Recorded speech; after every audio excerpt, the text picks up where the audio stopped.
What do the 36 years of independence mean to ordinary Zimbabweans? Is Zimbabwe's Independence Day worth celebrating? Is Joyce Mujuru's newly formed People's Party likely to pose any serious opposition threat? What prompted President Robert Gabriel Mugabe's recent meeting with war veterans? What time is it? It is question time.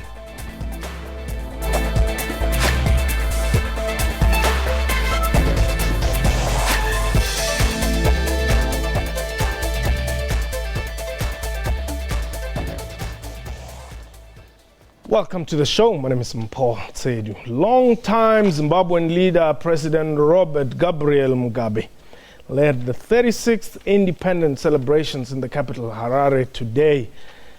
President Mugabe started his address by paying tribute to the heroes of the country's liberation struggle against British rule. He also acknowledged the current economic challenges affecting many Zimbabweans who face abject poverty and unemployment. The Zimbabwean leader reiterated that government has taken measures to mitigate the effects of the El Nino-induced drought through grain imports. Today's festivities come amid opposition parties saying that independence gained in 1980 has lost its glow and direction as a result of what they call political mismanagement. A reminder that we are live, and therefore you can call us and air your views. The numbers to dial 089-110-4210. If you're outside South Africa, 002789-110-4210. Our Twitter handle at QuestionTime24. My guest, Piers Pigo. He's the Southern Africa Senior Consultant at International Crisis Group, and Isaac Homo is producer of Spotlight Africa on Channel Africa. And on the line, we're joined by our colleague, Shingai Nyoga, who's the SABC correspondent in Harare, Zimbabwe. Let me start with you, Shingai. How did the celebrations go? Well, as far as celebrations go, this is probably the largest capacity crowd I've seen in many, many years. A lot of the times people were bussed into the National Sports Stadium from their various points. But really what we saw today was tens of thousands of people flocking to the National Sports Stadium. Some of them said that they were there to listen to President Mugabe, but you can't forget that there's also a lot of top-flight entertainment there, soccer matches between the top teams, top musicians in the country, as well as military parades and military displays. And so really it's difficult to know whether people were coming there to listen to President Mugabe to celebrate independence, or whether they were there just to get some free entertainment. But really that they were running battles with some of the riot police who were trying to chase away thousands of people who were outside, who were trying to climb over the fences. But really the mood within the stadium itself was quite electric. There was a lot of joy, a lot of celebration at the fact that Zimbabwe turned 36. Shingai, it would appear that there's something Zimbabwean people are able to do is to unite around the independence, because what we have noticed or picked up is people who are saying, yes, we are not happy with whatever is happening, but we are happy to celebrate Independence Day today. That's precisely it. There's been a lot of discussion based on the fact that the opposition leaders were congratulating Zimbabwe for turning 36, for talking about the fact that there's what they say is political mismanagement. But what we've seen amongst Zimbabweans is that they say that despite the fact that they're disappointed by how the economy is going, they're disappointed by the fact that there aren't enough jobs, that companies are closing, at the political strife within ZANU-PF, as well as what they perceive as a weakened opposition since the elections in 2013. But many of them say that doesn't discount what happened over in the protracted civil war, that for a good 12 to 16, for a good many years, there were thousands of people that lost their lives liberating Zimbabwe, and that there's something to celebrate, because many of those people sacrificed their lives, and so they're really celebrating people, and they say they're not celebrating the situation now. And perhaps finally, Shingai, anything that the president said which is worth noting? Well, his independence celebration speeches are generally quite muted and quite general. I believe, as you said, he spoke about the fact that there were problems with drought and that the economy had suffered as a result of it, but that government was trying to assist. But then he was quite upbeat. Really, he uses this occasion to speak to the nation about what the government has done over the last year, the improvements that they've made to people's lives. And according to him, the economy is improving. They've managed to save some companies from closure, and more jobs are being created. That's what he said.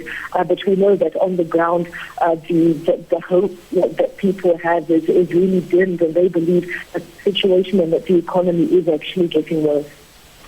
Shingai Nyoka, thank you very much for that update. Gentlemen, let me welcome you. It would appear that people have mixed feelings, and is it surprising that South Africa has so much interest in what is happening in Zimbabwe? Well, I don't know which people have mixed feelings. The Zimbabweans are clear about their independence. But South Africa has got to be concerned because we are the neighbor. And if your neighbor's house is on fire, it's an African thing that you are the next person who's going to have to catch the fire, to have to put out the fire. And if there's a problem with the neighbors, those problems will come to you. So your neighbor's security basically is of prime importance to yourself. What do you make 36 years on? Well, it's a mixed pot, you see. And as our correspondent said there, Shanghai, is that people are celebrating independence. Yeah. That we can never take away from the Zimbabweans. The Zimbabweans are clear about that, much more clearer than the South Africans. Yeah. Correct. But then when it comes to the economy, that's another pack of worms, or can of worms, may I say. Yeah, now that's in the political sphere, and that's where the new sort of political battles are taking place, and the lines have been drawn. Yeah, I think we could talk about that later. Yeah. But as for the independence, people are happy about the independence. Is there anything worth celebrating for Zimbabweans? Well, the situation right now is particularly dire for the vast majority of ordinary Zimbabweans in terms of the social and economic conditions in which people are struggling to survive. So one could argue that there's very little to actually celebrate. What today provides is a moment of respite for people, some free entertainment for those that can get to the various stadia and so forth, something which they don't have in their ordinary lives. I mean, this is a country where the electricity doesn't work for the better part of the day, that 90 to 95% of the working population are no longer formally employed. They're working in the informal sector. So, you know, the figures add up. And then, of course, we have this food insecurity problem relating to the drought and the difficulties that are going to lie ahead until at least the middle of next year around food distribution and the concerns about the politicization of food distribution ahead of the 2018 elections. How do you link those challenges back to this particular day itself? 36 years ago, we certainly we never thought we would be there. Well, I think what we've seen, for example, from the independent statements of opposition parties, from Joyce Majuru's Zimbabwe People's First, from the various MDC formations, in particular the main formation, the Changarai formation, which has made a joint statement with a number of other smaller parties, is that there is little to celebrate in terms of the goals and aspirations that were laid forward in 1980 and that we must reaffirm towards those goals. And I think that there is an attempt by some of those elements to say, what were we actually aiming for in 1980 with independence, and let's take stock of where we are today, let's recalibrate, let's redirect, and let's push in that direction. You personally don't have very much faith on President Mugabe. Personally, I mean, I think this is based on watching and analysing President Mugabe and his government over the last 15 years or so, that we don't think that Mr. Mugabe has many answers. We think he's in a political cul-de-sac, and that the economic reform programme, which has been put out in engagement with the international financial institutions, provides a thin bit of respite, but it's a trajectory which the Mugabe government has really not embraced enthusiastically, and is not providing many real answers. And we see again, for example, the Minister of State Security, Kemba Mahadi, today using the throwaway lines of blaming sanctions for the current conditions. And these are threadbare arguments that we're seeing again and again and again throughout here. The big question is, does that executive that is currently in power have the wherewithal, the answers to navigate out of this particular crisis? And the concern is, most people believe Zimbabwe has great prospects for recovery. The question is, can the team at the helm really do the job? Where does the problem lie? Does it lie with ZANU-PF? Does it lie with President Mugabe? Does it lie with the sanctions? No, the problem lies within the ZANU-PF. Basically, what the problem lies is that there's been a deterioration of the democratic space within the party and nationally. The institutions which guarantee democracy have been eroded. That's where the problem is. And as you can see that with that, Zimbabwe has actually sort of degenerated into they call it a military autocratic state, where the military, the heavy hand of the military is there. You find out also that with the government of national unity, where there was constitutional reforms which were actually negotiated and agreed to, and actually sort of agreed, and they became law. These reforms, they've still got to be implemented. Yeah, and those reforms were actually going to democratize the space within the Zimbabwean political space. But are we saying that ZANU-PF has got everything wrong, really? Can't you also trace the problem back to Lancaster? No, if you go to Lancaster, we're going too far. We can take it to Lancaster, and when you bring it up from Lancaster, we can even jump Lancaster. That's not where the problem really started. The problem started with the structural adjustment, where with the structural adjustment, the labor forces and the labor unions and the work actually suffered. But then the government could not actually put remedial issues in place, as many African countries did. Yeah, and with that, it panicked. Yeah, when it panicked, it saw that there was a challenge from the labor sector with the coming of the MDC, which was not against Mugabe per se. It was against the structural adjustment programs, what was instituted then.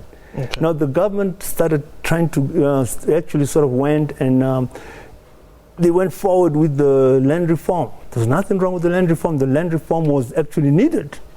But from there on, the government actually did not look into the labor, into the manufacturing sector. That is what which has disappeared.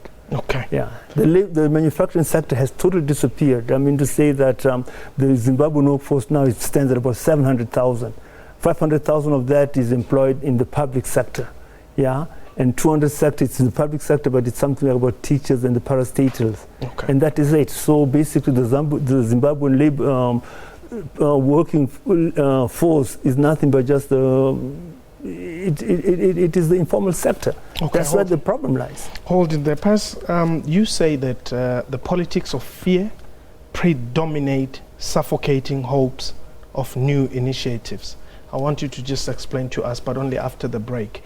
We're going to take a quick break. A reminder that you can call us and air your views, more especially if you are from Zimbabwe or are in Zimbabwe. Please do give us a call. The numbers are on your screen, 089-110-4210. If you're outside South Africa, 002789-110-4210. Our Twitter handle at QuestionTime24. We shall return.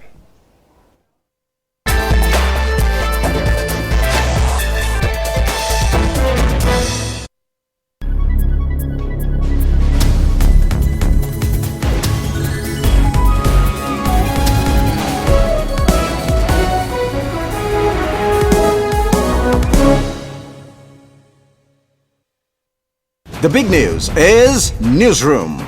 We also stream live on YouTube. Whether you're at home, at the office, or at the gym, wherever you are, Newsroom is right there with you. Bringing you all the latest news, updates, sports, weather, and everything in between. Get all the latest news you need on the go via live streaming on our YouTube channel. That's Newsroom, weekdays at 9 a.m. only on the SABC News Channel.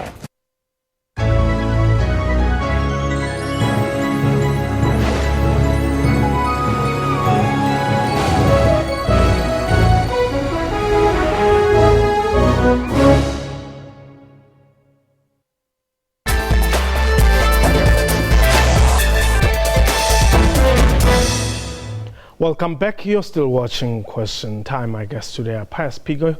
He's the Southern Africa Senior Consultant at International Crisis Group, and Isaac Holmes is the producer of Spotlight Africa on Channel Africa. Now, you say when you write that as the struggle over the Mugabe succession heats up, it is perhaps unsurprising there's little prospect of reform. The politics of fear predominate, suffocating hopes of new initiatives. Yeah, I mean, what we're talking about here is that the conditions in the Zimbabwean polity, in fact, lend to a stasis, to an inertia in terms of prospective decision-making and leading a charge out of this current situation. Zimbabwean leaders must look for the nod from the president in order to be able to pursue particular angles and actions. When I talk about the politics of fear, I talk about fear that derives both from the level of the povo to the president himself. There are different forms of fear in this process, but ordinary Zimbabweans, in terms of the democratic environment, have for certainly the last 15 years or so been surrounded by the politics of fear, what Tendai Biti and other opposition leaders have called the harvest of fear that ZANU has been able to reap on the people of Zimbabwe. You don't seem to agree. Well, I don't agree with the thing that you're putting the responsibility of fear from Mugabe. Mugabe himself is trapped. Yes. There is a clique that's actually running Zimbabwe. So he's captured? He's captured. And Mugabe is not in power. There are people who want him in place. And he's the icon. And they're using his saintly or his popularity amongst the peasantry to actually give them authenticity amongst the people.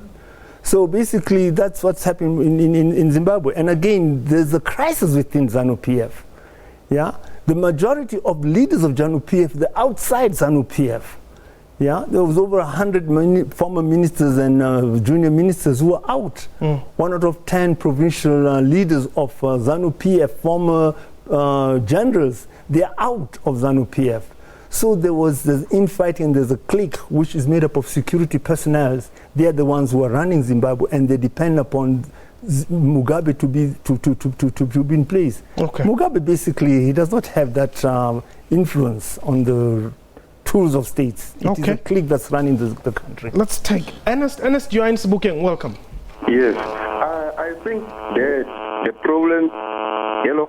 Yes, go ahead. I think the problem is people want Mugabe to serve Western interests.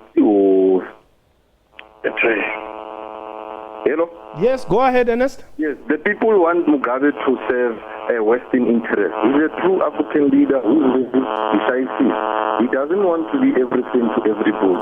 Regardless even if the decisions that he takes, even if at some point they have disadvantage. Remember, this is a man who has been very patient with issues of transformation and the Oh, we lost Ernest there. Sorry about that. But yeah, he's saying, well, Mugabe is not serving Western interests. Is the opposition really strong enough to unseat ZANU-PF? Well, at this stage of the game, it's quite interesting because, of course, while you've seen internal fragmentation within ZANU-PF since the elections in 2013, you've seen significant fragmentation also within the opposition groupings.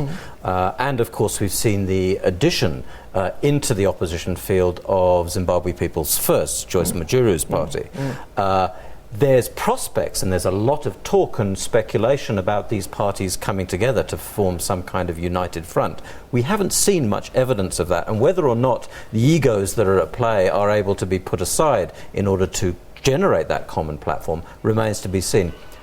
A common platform certainly would be a major threat to ZANU-PF at one level, but everything is contingent on who controls the voter registration process, who controls the mechanics of elections, and who has the resources to mobilize. And if the Majuru First, People's First, or the MDC are able to mobilize at a grassroots level in the same way that ZANU-PF have, and they've been remarkably successful in 36 years of doing this, then there is a chance that there could be some kind of different election outcome.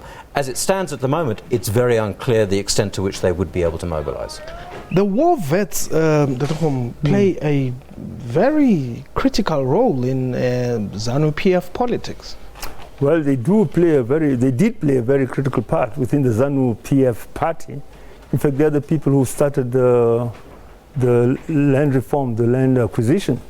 Yeah, they are the ones who actually said that they're going to take over the land, and the government at first sent the police against them, but they couldn't stand against them. The thing became national. So the war veterans have got a very important part, but now it depends upon what is their role in today's ZANU-PF party, because you find that the war veterans, they're actually getting marginalized as far as numbers are concerned. But as far as the power is concerned, they're also getting marginalized. Some of the war veterans, I mean to say that these leaders of ZANU-PF, regional leaders, they are out of ZANU-PF. Joyce Mujuru herself, she's a war veteran. She was a very important character within the war veteran. Yeah. She's out. So you can find that even the war veterans, they are actually divided, but they have not said much so that we know actually the politics that is taking place within the War Veteran Association. Paul, you are in Houghton.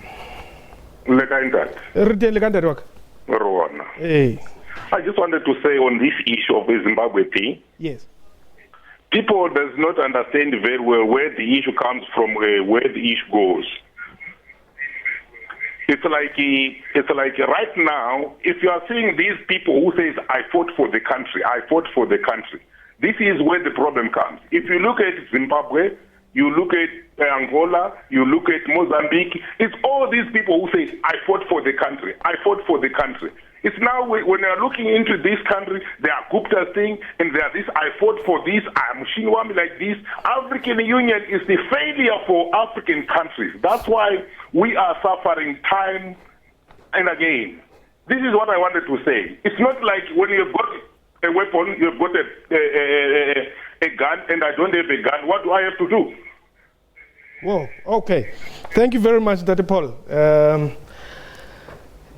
I think one question which will always emerge is, when will Robert Mugabe leave office? I mean, I attended his inauguration from Prime Minister to President at the Independence Stadium in Zimbabwe.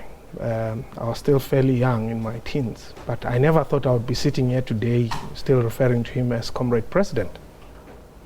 There is a sense now that Mr. Mugabe's intentions, or certainly those around him, their intention is for him to die in office.